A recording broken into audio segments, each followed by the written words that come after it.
बिस्मिल्लाहिर्रहमानिर्रहीम। अस्सलाम वालेकुम स्टूडेंट। न्यूमेरिकल एनालिसिस के आज के लेक्चर में हम गास जॉर्डन एलिमिनेशन मेथड जो है उसको स्टडी करेंगे। इससे प्रीवियस लेक्चर में हमने गाशियन एलिमिनेशन मेथड किया था, तो उसके लिए हमें एक्लोन फॉर्म रिक्वायर्ड होती थी और इस मेथड के लिए हमें रिड्यूस एक्लोन फॉर्म के अंदर कन्वर्ट करना होता है। तो इसके लिए हमें पहले इंटरचेंज करना है रोज़ और कॉलम को, उसको ओरिजिनल फॉर्म के अंदर लेके आना है ताकि हमारे पास स्टार्टिंग एलिमेंट जो वो वन या कोई वैल्यू आ जाए, नॉन ज़ीरो कोई एलिमेंट आ जाए। उसके बाद फिर हम इसके ऊपर रॉ ऑपरेशंस अप्लाई करते हैं और रॉ ऑपरेशन अप्लाई करने के बाद फिर मैट्रिक्स को रिड्यूस एक्लोन फॉर्म के अंदर लेके आते हैं। तो इसमें कुछ जो रूल्स हैं रॉ ऑपरेशन के वो अप्लाई होते हैं। जैसे अगर आर आई और आर जे हम दो रॉज हैं उनको आपस में इंटरचेंज कर सकते हैं। रॉज को किसी कांस्टेंट के साथ मल्टीप्लाई किया जा सकता है और मल्टीप्लिकेशन के बाद किसी दूसरे के अंदर हम ऐड कर सकते हैं। तो यहाँ वर्ड ऐड का हम यूज़ कर रहे हैं। ऐड से मुराद ये है कि अगर हमने सब्ट्रैक्ट भी करना है तो माइनस से मल्टीप्लाई करके उसको ऐड कर देंगे तो वो सब्ट्रैक्शन ही होगी। तो ये हम प्रोसेस जो करने के बाद हमारे पास जो मैट्रिक्स जनरेट होगा वो उसमें आ जाएगा, रिड्यूस एक्लोन फॉर्म के अंदर आ जाएगा। तो इसके अंदर हमारे पास जो कुछ रूल्स हैं मैट्रिक्स के वो यही वाले हैं जो इस पे अप्लाई होने हैं। तो इसमें हमने रूल्स अप्लाई करके उसको सॉल्व करना होगा।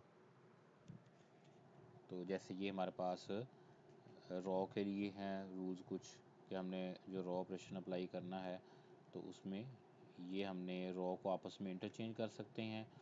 और इसके अंदर हमारे पास ये मल्टीप्लिकेशन है तो किसी कांस्टेंट के साथ मल्टीप्लाई किया जा सकता है। और इसी तरह अगर हम इसको ऐड भी कर सकते हैं मल्टीप्लिकेशन के बाद। ठीक है, तो ये कुछ हमारे पास इसमें रूल्स हैं जिनको हमने अप्लाई करना होता है।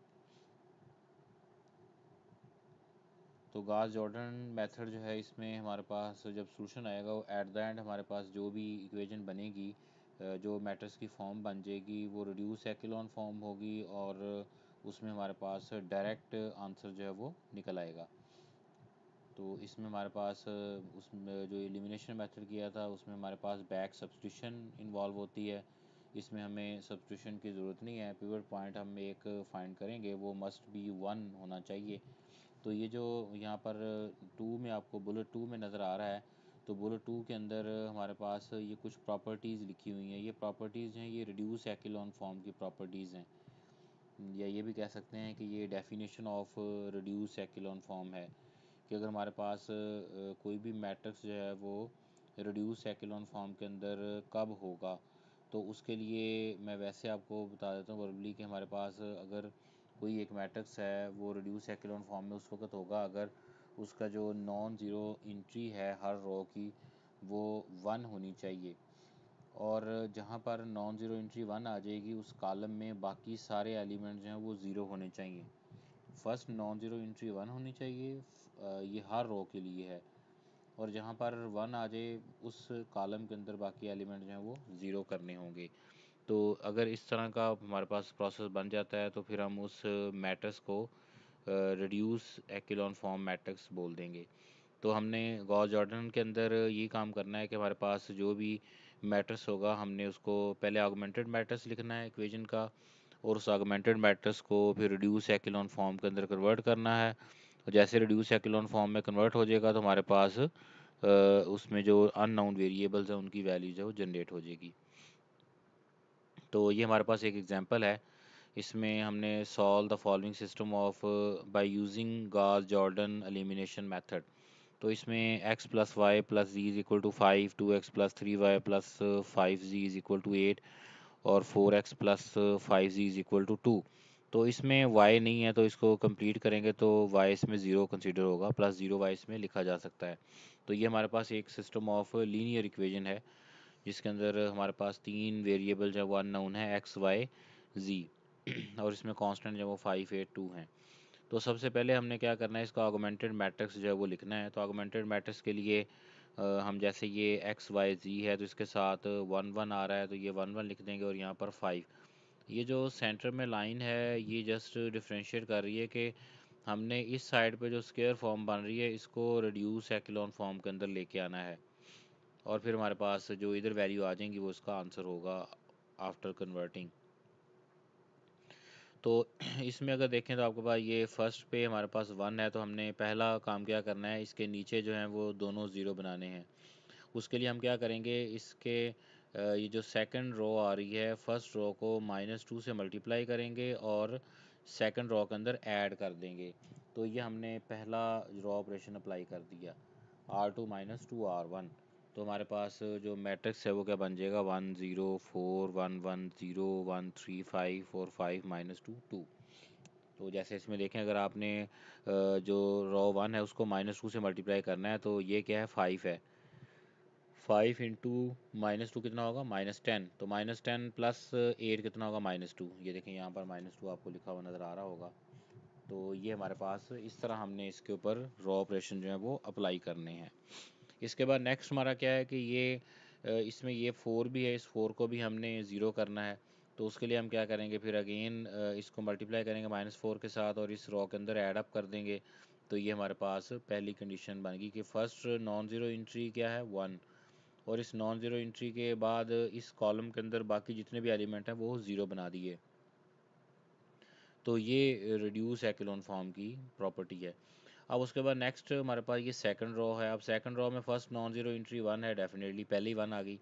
तो अब इस कॉलम के अंदर ये भी हमने ज़ीरो करना है और ये -4 भी ज़ीरो करना है। दो हम रॉ ऑपरेशन यहाँ पर भी अप्लाई करेंगे।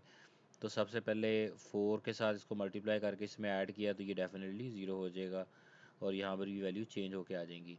अब ऊपर हमने इसको ज़ीरो करना है तो जस्ट इसको माइनस कर देंगे तो हमारे पास ज़ीरो आ जाएगा। तो यहाँ पर वो पहले इसको 1 1 कर रहा है ताकि उसके बाद फिर नेक्स्ट में हम इसको ऊपर ज़ीरो बना लें। तो आप बेशक इसको साथ साथ भी ज़ीरो बना सकते हैं। जैसे ये देखें यहाँ पर 1 आ गया है लास्ट में, तो यहाँ पर इसको हम ज़ीरो करने के लिए क्या करेंगे, इसको 3 से मल्टीप्लाई करेंगे और इसमें ऐड कर देंगे -3 से। तो यहाँ क्या हो जाएगा, ज़ीरो। और उससे नेक्स्ट में क्या करेंगे, इसको इसके साथ माइनस कर देंगे, इसको इसके साथ। तो ये हमारे पास रिड्यूस एक्लोन फॉर्म में कन्वर्ट हो जाएगा। ये देखें R1 -R3 and R1 -R2। तो ये हमारे पास आइडेंटिटी मैट्रिक्स बन गया और यहाँ पर अगर आप देखें तो ये रिड्यूस एक्लोन फॉर्म में कन्वर्ट हुआ मैट्रिक्स आ गया। तो यहाँ से ये जो फर्स्ट इक्वेशन है उसमें x आपके पास आ रहा है, बाकी दोनों ज़ीरो हैं। ये ऑगमेंटेड मैट्रिक्स है, इसको बैक अगर हम सिस्टम ऑफ लीनियर इक्वेशन के अंदर लिखें तो यहाँ से जस्ट x = 3 आ जाएगा और y = 4 आ जाएगा एंड z = -2। तो ये हमारा सोल्यूशन आ गया using Gauss Jordan method, Gauss Jordan elimination method. तो इसमें और Gaussian elimination with backward substitution method के अंदर कोई ख़ास डिफरेंस नहीं है। जस्ट यही है कि आपने रिड्यूस एक्लोन फॉर्म में कन्वर्ट करना है और कन्वर्ट करने के बाद हमारे पास सॉल्यूशन जो है उसका आ जाएगा। तो इसकी एक और एग्जांपल लेते हैं। ये हमारे पास एक और सिस्टम दिया हुआ है, इसको भी गॉस जॉर्डन एलिमिनेशन मेथड से हमने करना है। तो सबसे पहले इसका ऑगमेंटेड मैट्रिक्स बनाएंगे। ये ऑगमेंटेड मैट्रिक्स लिख लिया, उसके बाद फिर हम ये first non zero entry definitely इसमें पहले ही 1 है। तो अगर ये 1 ना हो तो हम इसमें रो और कॉलम को इंटरचेंज करके 1 निकाल सकते हैं। तो यहाँ पर ऑलरेडी 1 है तो इसलिए हम इसी को आगे लेके चलेंगे। तो फिर हमने पहला रो ऑपरेशन अप्लाई करके 1 के नीचे 0 बनाया।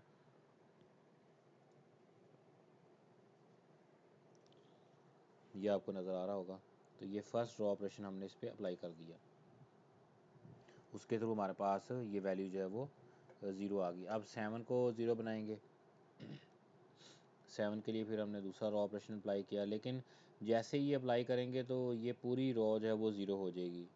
इस पूरी रॉ ज़ीरो का मतलब है कि हमारे पास यहाँ वैल्यू जो है वो नहीं फाइंड हो सकती। तो इसका मतलब है कि हमारे पास ये जो इसका रैंक है वो रैंक इसका 2 आएगा। तो इसमें हमारे पास रिड्यूस एक्लोन फॉर्म में अगर कन्वर्ट पूरा कर भी दें इसको, तो ये हमारे पास सोल्यूशन की तरफ नहीं जाएगा। देखिए अगर इसको मैं यहाँ पर 1 कर दूँ, -1 से मल्टीप्लाई कर दूँ तो ये डेफिनेटली 1 हो जाएगा। उसके बाद मैं इनको भी 0 बना सकता हूँ और यहाँ पर भी मैं इसको -9 से डिवाइड कर दूँ, ये 1 आ जाएगा। उसके बाद इसको मैं 0 कर लूँगा। तो लेकिन ये है कि जब यहाँ पर 1 बना के इसको मैं 0 करूँगा तो मेरे पास यहाँ पीछे सोल्यूशन कोई नहीं बचेगा कि ये आपके पास ये वैल्यू वैसे 1 होगी, तो यहाँ z की वैल्यू हमारे पास फाइंड आउट नहीं हो सकती। तो इसका मतलब है कि ये हमारे पास जो इक्वेशन था, सिस्टम ऑफ इक्वेशन, वो इनकन्सिस्टेंट थी। तो इसका सोल्यूशन जो है वो फाइंड आउट नहीं हो सकता। ये एक और एग्जांपल है, इसमें भी हमने सोल्यूशन फाइंड करना है। तो ये सिस्टम ऑफ इक्वेशन गिवन है, तो इसमें अगर देखें तो पहला ज़ीरो आ जाता है, तो यहाँ हम पहले इंटरचेंज करके इसको नॉन ज़ीरो लेके आएंगे। तो इसको इंटरचेंज करके हम पहले नॉन ज़ीरो बनाएंगे, उसके बाद फिर इसको सॉल्व करेंगे। तो ये 1 और 2 को इंटरचेंज कर लिया, तो 2 यहाँ स्टार्ट में आ गई पूरी रो, और ये फर्स्ट रो जो थी वो सेकंड पे चली गई। अब हमारे पास ये नॉन ज़ीरो एंट्री आ गई है। अब उसके बाद फिर हम इसको पहले ज़ीरो कर लेंगे, और उसके बाद फिर इसको हम 1 की तरफ लेके आएंगे 1/2 से डिवाइड करने के बाद। तो इसमें रॉ ऑपरेशन आपकी मर्ज़ी है, आप जिस तरह मर्ज़ी रॉ ऑपरेशन अप्लाई करें। तो हमारा काम जो है वो जस्ट इसमें इक्वेशन जो है वो इस तरह की बनानी है कि हमारे पास जो फ्रैक्शन है उससे आप जब तक अवॉइड कर सकते हैं उस वक्त तक अवॉइड करना है। लेकिन जब फ्रैक्शन आ जाएगी तो फिर डेफिनेटली हम फ्रैक्शन को भी साथ ही डील करेंगे, लेकिन कोशिश करनी है कि फ्रैक्शन जो है वो अवॉइड हो जाए। तो यहाँ पर हमारे पास ये मैट्रिक्स जो है वो रिड्यूस एक्लोन फॉर्म के अंदर कन्वर्ट हो गया है। तो यहाँ पे हम इसको स्टॉप कर देंगे, लेकिन यहाँ पर हमारे पास जो लास्ट रो है वो पूरी की पूरी ज़ीरो हो गई है। लेकिन अगर पहले ही देखें तो first entry non zero entry जो है पहली नॉन ज़ीरो एंट्री का 1 होना मस्ट है, और उसी कॉलम में बाकी सारे zero. First non zero entry 1 है, तो इसमें फर्स्ट नॉन ज़ीरो एंट्री है ही नहीं। तो आगमेंटेड मैट्रिक्स को लिखते हैं तो हमारे पास जी जो है उसका सोल्यूशन में नहीं आएगा, तो जी की वैल्यू जो है वो आर्बिट्रेरी होगी। मतलब ये कह सकते हैं कि जी जो है वो इन्फिनिटली मैनी सोल्यूशन एग्जिस्ट करते हैं जी के लिए। तो जी को हम कोई वेरिएबल या पैरामीटर टी के साथ लिंक कर देंगे, t belong to any real number. तो यहाँ पर हमारे पास x इज इक्वल टू ये z is equal to t आ जाएगा, और x is equal to 7/4t, और y is equal to 1/2 minus 1/4t। तो ये हमारे पास इस तरह की अगर टाइप आ जाए तो उसका सोल्यूशन एग्जिस्ट करेगा। तो आप इस तरह के सोल्यूशन के साथ इसको लेके चल सकते हैं। Hope you understand. तो इसके अंदर हमारे पास टी जो है उस पर सोल्यूशन जो है वो डिपेंड कर रहा है। अगर टी की वैल्यू अगर टी की वैल्यू 4 रखते हैं, कोई दो वैल्यू के साथ हम इसको कंपेयर भी कर रहे हैं कि अगर टी की वैल्यू हम 4 रखेंगे तो हमारे पास जो सोल्यूशन है वो क्या आ जाएगा, x y z is equal to t की जगह 4 आ गया, और इसकी जगह 4 आएगा तो ये हमारे पास क्या होगा, -1, 1/2 -1 -1/2। तो यहाँ 4 से 4 कैंसिल, और ये 7 आ गया। इसी तरह अगर टी इज इक्वल टू -2 रखते हैं तो यहाँ पर टी -2 है तो जी की जगह -2 आ गया। यहाँ -2 आएगा तो ये इसके साथ कैंसिल, और ये हमारे पास +1/2, और ये 1/2 दोनों को प्लस करेंगे, हाफ एंड हाफ 1, तो ये 1 आ गया। इसी तरह यहाँ -2 आएगा तो ये इसके साथ कैंसिल हो गया, -7/2। तो ये हमारे पास अगर टी की वैल्यू हम चेंज करते जाएंगे तो टी के साथ साथ ये करस्पॉन्डिंग सोल्यूशन जो है वो आते जाएंगे। और t belong to any real number, तो कि टी जो है वो कोई भी रियल नंबर हमारे पास हो सकता है, और इस केस के अंदर हम टी की वैल्यू जो है वो कोई भी ले सकते हैं। तो इसमें t belong to real number है तो टी की वैल्यू आप चेंज करते जाएं और सोल्यूशन जो है वो अपने अचीव करते जाएं। तो ये हमारे पास इस तरह की अगर फॉर्म आ जाए तो उसके अंदर आपने क्या करना है, उसके मैनी सोल्यूशन के लिए उसको लिख देना है। तो टी की जगह आप वेरिएबल कोई और भी ले सकते हैं, तो यहाँ अगर हम t belong to real number कह दें तो वो भी बेस्ट होगा। इसके बाद एक और हमारे पास ये इक्वेशंस हैं। आप देखें इसमें सेट ऑफ इक्वेशंस हैं वो बढ़ा दी गई हैं। 4 इक्वेशन है और 4 या अननोन है, ए बी सी डी हमारे पास वेरिएबल्स हैं जिनकी वैल्यू हमने फाइंड आउट करनी है bye using Gauss Jordan elimination method. तो इसके अंदर बैकवर्ड सब्स्टिट्यूशन नहीं है, जैसे आप उसमें echelon form reduce echelon form बनाते हैं तो आपके पास सोल्यूशन जो है उसका निकल आता है। तो यहाँ पर फिर जो वेरिएबल कंप्लीट नहीं है उनको कंप्लीट कर लेना है। लाइक इसमें पहली इक्वेशन में हमारे पास डी नहीं है तो हम यहाँ पर डी की जगह 0 प्लेस कर देंगे। दूसरी इक्वेशन में हमारे पास सी नहीं है तो सी की जगह आप 0 पुट कर देंगे, और थर्ड एंड फोर्थ जो है वो पूरी हैं तो उनको एज इट इज़ लिखा जाएगा। तो जैसे आप इसमें भी देख सकते हैं कि ऑगमेंटेड मैट्रिक्स के अंदर हमने क्या किया है, ए की जगह 1 है, बी की जगह 1, सी 2 और डी 0 एंड इक्वल टू 1। तो ये पूरी इक्वेशन एज इट इज़ यहाँ पर आ गई। इसी तरह सेकंड इक्वेशन में हमारे पास कांस्टेंट जो है वो 2 है, और बी के साथ बी के साथ -1 है तो यहाँ -1 है। सी इसमें है नहीं तो सी की जगह 0 लिखेंगे, और डी की जगह 1 और इक्वल टू -2। इस तरह नेक्स्ट इक्वेशन में 1 -1 -1 -2, ये देखें 1 -1 -1 -2 इज इक्वल टू 4। और लास्ट इक्वेशन में क्या आ जाएगा, 2 -1 2 -1 2 -1 2 -1 इक्वल टू 0, तो ये 0 आ गया। तो ये हमारे पास ऑगमेंटेड मैट्रिक्स जो है वो हमने लिख लिया। अब नेक्स्ट स्टेप में क्या करना है, आपने जो पहली नॉन ज़ीरो एंट्री है वो तो डेफिनेटली इसमें 1 आ गई है। तो अब आपने क्या करना है कि इसके नीचे जितनी भी वैल्यूज़ आ रही हैं उन सबको ज़ीरो कर देना है बाय यूजिंग रॉ ऑपरेशन। तो पहला रॉ ऑपरेशन हम अप्लाई करेंगे, इसको R1 को -2 से मल्टीप्लाई करेंगे और सेकंड रॉ में ऐड अप कर देंगे, तो यहाँ हमारे पास 0 आ जाएगा और ये वैल्यू भी चेंज होके आ जाएंगी। उसके बाद सेकंड स्टेप में हम इसको ज़ीरो करना है, तो R3 -R1 जस्ट करेंगे तो ये आपके पास वैल्यू ज़ीरो हो जाएगी और बाकी वैल्यू भी अपडेट हो जाएंगी। और उसके बाद थर्ड में हमने क्या करना है, इस 2 को ज़ीरो करना है, तो इसको -2 से मल्टीप्लाई करेंगे, इसमें ऐड अप कर देंगे। ये आप साथ साथ देखें तो ये हमारे पास रॉ ऑपरेशन लिखे हुए हैं। ये पहला रॉ ऑपरेशन था, उसके बाद फिर ये सेकंड रॉ ऑपरेशन और उसके बाद ये थर्ड रॉ ऑपरेशन। तो ये हमने पहली जो कंडीशन थी उसको फुलफ़िल कर लिया है कि first non zero entry in first row is equal to 1 और उस कॉलम के अंदर बाकी सारे एलिमेंट 0। अब नेक्स्ट हमारा टारगेट क्या है कि आपने जो सेकंड रो है उसकी नॉन ज़ीरो एंट्री को 1 करना है। तो यहाँ पर आप जो मैट्रिक्स है उसको सिंप्लीफाई जितना कर सकते हैं वो बेशक साथ साथ करते जाएं। It's all depend on you. तो आप बेशक अगर नहीं भी करना चाहते तो आप बेशक इसी तरह इसको सॉल्व कर लें, इसमें कोई वो नहीं है कि आप रॉ ऑपरेशन कौन सा अप्लाई करना है कौन सा नहीं करना, कोई very hard and fast rule नहीं है। तो जस्ट हमारे पास रूल ये है कि आपके पास जो भी रॉ आ रही है उसकी फ़र्स्ट नॉन ज़ीरो एंट्री जो है वो मस्ट बी 1 और उस जो फर्स्ट नॉन ज़ीरो एंट्री 1 जहाँ पर आई है उस कॉलम के अंदर बाकी एलिमेंट को 0 होना चाहिए या उसको बनाना है। तो ये हमारा टारगेट है या ऑब्जेक्टिव है जिसको हमने अचीव करना है।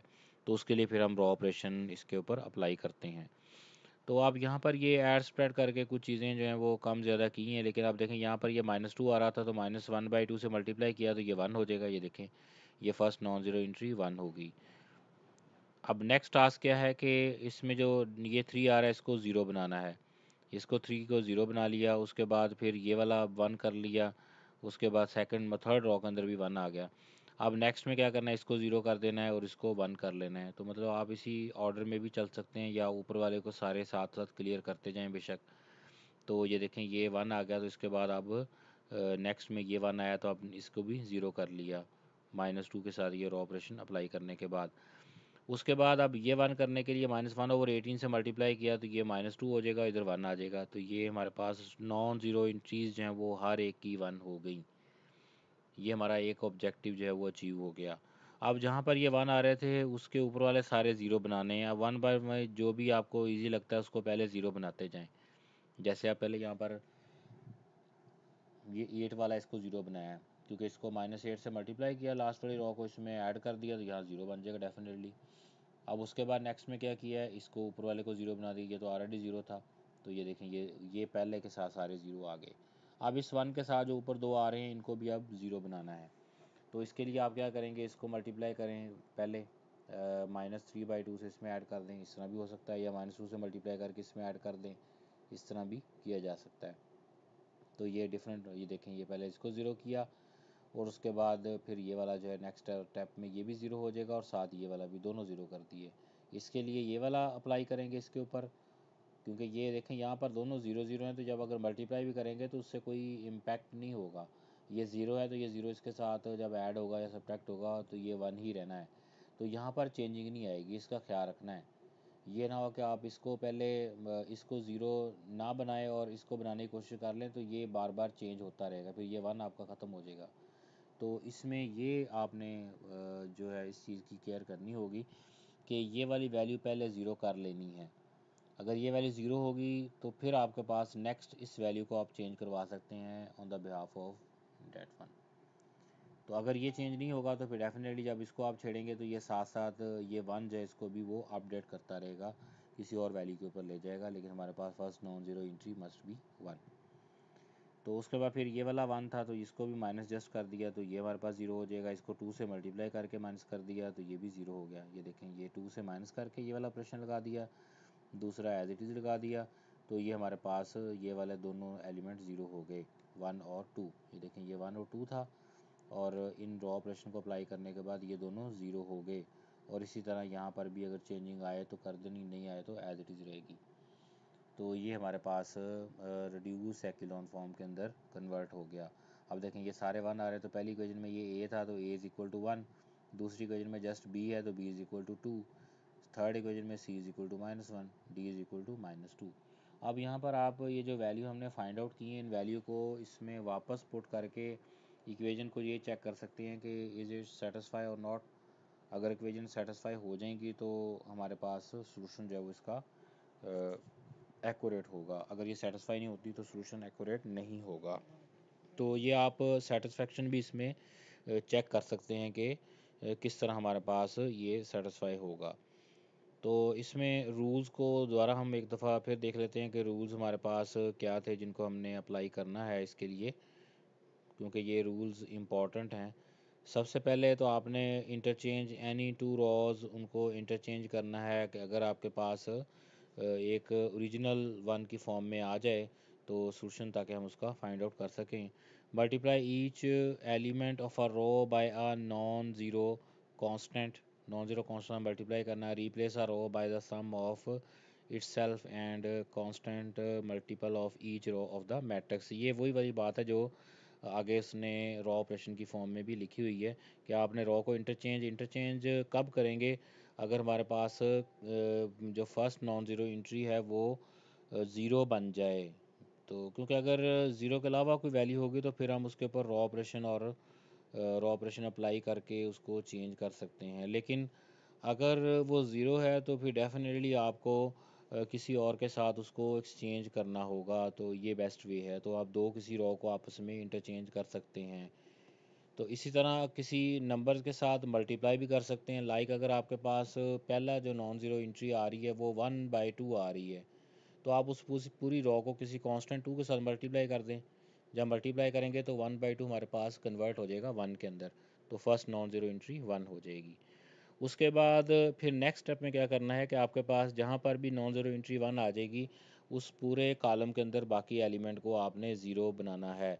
तो उसके लिए हमें यहाँ पर एडिशन वाला जो सम वाला ऑपरेशन है वो रॉ का हम इस पर अप्लाई कर सकते हैं कि आप किसी भी रॉ को किसी कांस्टेंट नंबर के साथ, वो नेगेटिव भी हो सकता है, पॉजिटिव भी हो सकता है, फ्रैक्शन भी हो सकती है, उससे मल्टीप्लाई करें और किसी और रॉ के अंदर ऐड कर दें। अब यहाँ पर अगर सब्ट्रैक्शन भी करनी है, मैंने जैसे पहले बताया, तो आप उसको माइनस से मल्टीप्लाई कर दें और उसको सब्ट्रैक्ट कर दें। तो सब्ट्रैक्शन के बाद हमारे पास जो रिज़ल्ट जनरेट होगा वो हमारे पास उसमें ज़ीरो की फॉर्म में कन्वर्ट हो चुका होगा। तो ये प्रोसीजर है। उसके बाद जब गॉस जॉर्डन एलिमिनेशन मेथड हमने अप्लाई करना है तो सबसे पहले जो स्टेप्स फॉलो करने हैं कि write the augmented matrix of the system. जो भी आपको system of linear equation given होंगी उसका आपने आर्गुमेंटेड मैट्रिक्स लिखना है। अगर कोई वेरिएबल मिसिंग है तो मिसिंग की जगह ज़ीरो प्लेस करना है और एक ऑर्डर की फॉर्म में उसको लिखना है। लाइक अगर एक्स वाई जी है तो सबसे पहले आप एक्स का कोफिशिएंट लिखेंगे, उसके बाद देन वाई, फिर जी एंड कांस्टेंट। ये नहीं है कि आप पहले जी लिख दें उसके बाद फिर वाई लिख दें फिर एक्स लिख दें। अगर इस तरह ऑर्डर चेंज करेंगे तो अब भी आपका सोल्यूशन जो है वो अचीव नहीं होगा। तो ये भी इसके रूल के अंदर है। तो आर्गुमेंटेड मैट्रिक्स जो है वो लिख लिया। उसके बाद फिर हमने use row operation to transform the augmented matrix in the form of describe low which is called the reduce echelon form. तो आपने रिड्यूस एक्लोन फॉर्म के अंदर उसको कन्वर्ट करना है। तो रिड्यूस एक्लोन फॉर्म जो है वो हमारे पास क्या है, the row if any consisting entry of zeros are group together at the bottom of the matrix, each row that does not consist entirely of zeros, the leftmost non-zero element is a one called the leading one or the pivot। तो इसमें यही कहा गया है कि आपके पास every first non zero entry अगर उसमें है, तो अगर कंसिस्ट कर रही है सारे ज़ीरो उसमें, तो फिर तो कोई इसमें बात नहीं है। अगर हमारे पास नॉन ज़ीरो हैं तो first non zero must be one.